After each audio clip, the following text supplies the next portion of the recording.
दोस्तों, स्वागत है आपका मेरे चैनल हिंदी स्टोरी टेलर में। आशा है आप सब लोग स्वस्थ होंगे। आइए सुनते हैं आज की कहानी। माँ दुर्गा का वाहन शेर क्यों है? एक पौराणिक कथा के अनुसार माँ पार्वती ने भगवान शिव को पाने के लिए कठोर तपस्या की थी। हजारों वर्षों तक चली इस कठोर तपस्या के फलस्वरूप माँ पार्वती ने शिवजी को पा लिया, पर तप के प्रभाव से वह खुद सांवली पड़ गई। एक दिन मजाक में शिवजी ने माँ पार्वती को काली कह दिया।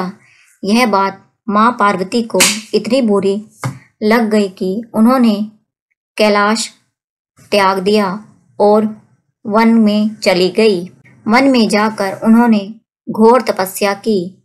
उनकी इस कठिन तपस्या के दौरान वहां एक भूखा शेर उनका भक्षण करने के इरादे से आ चढ़ा, लेकिन तपस्या में लीन माँ पार्वती को देखकर वह शेर चमत्कारिक रूप से वहीं रुक गया और माँ पार्वती के सामने बैठ गया और उन्हें निहारता रहा। माँ पार्वती ने तो हट ले ली थी कि जब तक वह गोरी नहीं हो जाएंगी तब तक तप करती ही रहेंगी। शेर भी भूखा प्यासा उनके सामने बरसों तक बैठा रहा। अंत में शिवजी प्रकट हुए और माँ पार्वती को गोरी होने का वरदान देकर अंतर्ध्यान हो गए। इस प्रसंग के बाद माँ पार्वती गंगा स्नान करने गई। तब उनके अंदर से एक और देवी प्रकट हुई और माँ पार्वती गोरी बन गई और उनका नाम इसलिए गोरी पड़ा। और दूसरी देवी जिनका स्वरूप श्याम था, उन्हें कौशिकी नाम से जाना गया। स्नान संपन्न करने के उपरांत जब माँ पार्वती वापिस लौट रही थी तो उन्होंने देखा कि वहां एक शेर बैठा है और उनकी ओर बड़े ध्यान से देखे जा रहा है। शेर एक मांसाहारी पशु होने के बावजूद उसने मां पर हमला नहीं किया था। यह बात मां पार्वती को आश्चर्यजनक लगी।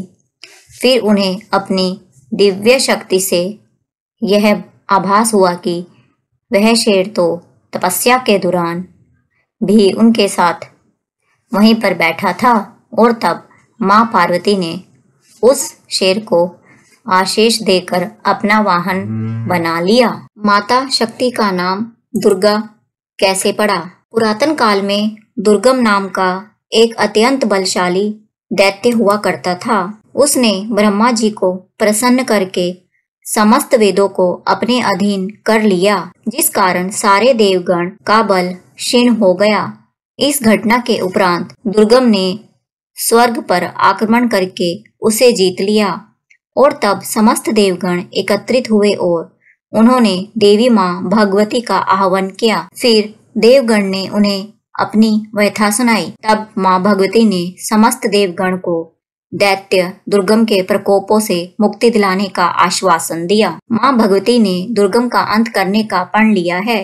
यह बात जब दुर्गम को पता चली तो उसने स्वर्ग लोक पर पुनः आक्रमण कर दिया और तब माँ भगवती ने दैत्य दुर्गम की सेना का संहार किया और अंत में दुर्गम को भी मृत्यु लोक पहुंचा दिया। माँ भगवती ने दुर्गम के साथ जब अंतिम युद्ध किया तब उन्होंने भुवनेश्वरी, काली, तारा, छिन्नमस्ता, भैरवी, बगला तथा दूसरी अन्य महाशक्तियों का आह्वान करके उनकी सहायता से दुर्गम को पराजित किया था। इस भीषण युद्ध में विकट दैत्य दुर्गम को पराजित करके उनका वध करने पर माँ भगवती दुर्गा नाम से प्रख्यात हुई। दोस्तों, कमेंट करके बताओ आपको आज की कहानी कैसी लगी। यदि अच्छी लगी है तो लाइक का बटन दबाएं और भविष्य में ऐसी ही अच्छी कहानियाँ सुनने के लिए मेरे चैनल को सब्सक्राइब करना ना भूलें। धन्यवाद।